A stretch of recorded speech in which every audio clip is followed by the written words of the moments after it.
Hello everyone and welcome back to the Railway Shed. And today, for the first time in this series, we're taking a look at the new layout.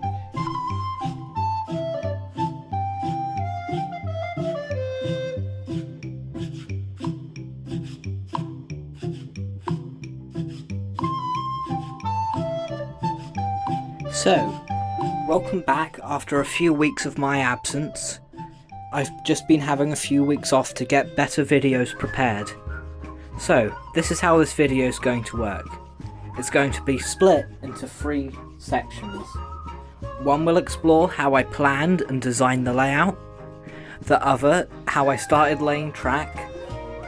And the other, the ballasting and beginning of the scenery.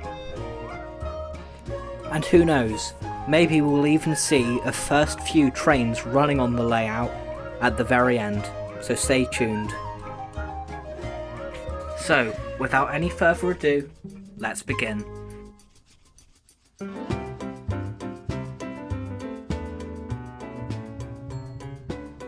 The standard gauge track design has taken quite a while to get down concrete, as there's quite a few things I'd like on an ideal layout.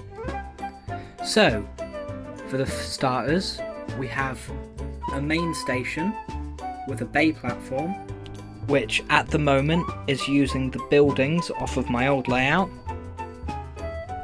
which branches off into a few sidings, which will eventually become a railway museum for some Era 1 locomotives and rolling stock, if I ever get round to getting some, so stay tuned for that. Leaving the station, we curve round, perhaps to a secondary smaller station. Here we've got a junction going off to the shipyard, as well as another loop to carry round. This part of the track is most complex. Here we've got the 2 main lines that loop around, as well as the dockyard. The dockyard splits off into one track with multiple sidings and a secondary line to run small shunting services within the dockyard. Ideally, I'd like to get a backman sortie to run the little dockyard. Following the little line round branches off to a little siding. I'm not 100% sure on what to make this yet, whether to make it a small industrial factory for some goods that can be transported to the docks, or something else, perhaps a washdown. The track loops round past the level crossing, which is primitively here, and back round to the station in a nice big loop. Now, eventually, I will be incorporating some 009 into the circuit, which will be on a raised level from the OO, and follow the basic circuit around. But as for now, that story is of another day. So let's see how I started building.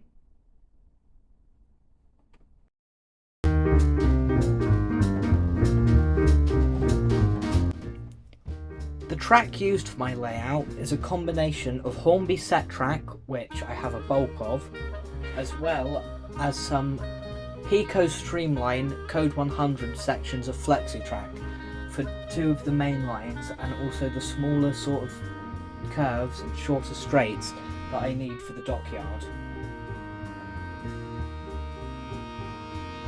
We first laid the track out in a general vicinity as to what we wanted, and marked around it with pencil, so we could then put a layer of cork underneath to raise the track bed up. The cork was then spray painted the colour grey for when we begin ballasting. A notable section that wasn't painted was underneath the level crossing. As of now, the 2 main lines and dock area have been pinned down, but they are probably going to change within the future.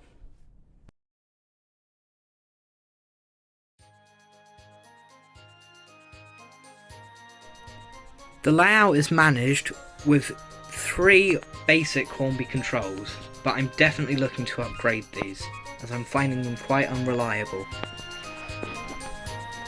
One controls the inner loop, one the outer loop, and a third serves the dockyard. Now, for the most tedious part of the process thus far, the ballasting.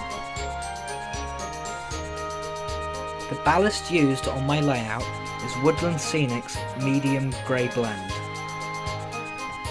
This is my first time ever ballasting a layout, so not everything is as smooth as I'd want it to be. However, the engines still run, so I suppose that's a positive. As of now, a section of the dockyard and the main line is in a way ballasted. But here it becomes a bit further spread, as I've very recently just laid down the ballast. And ballasting points is not something I'm looking forward to. In terms of the buildings, they're only very, very rough placements. I'm not 100% sure yet if I will still use this station building. And things like the signal box, as well as this goods shed and water tower, are bound to change in the future. A majority of the scenery will be built up in this area on a raised level where it will connect to a small town with an 009 tramway running through.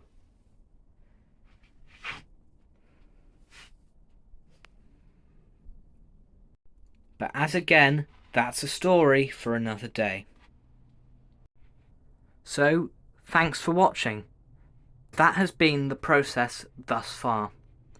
And a shout out to my father for helping with this process. I definitely couldn't have done it without him. So, without any further ado, let's wrap up this first video and get some trains running, why don't we?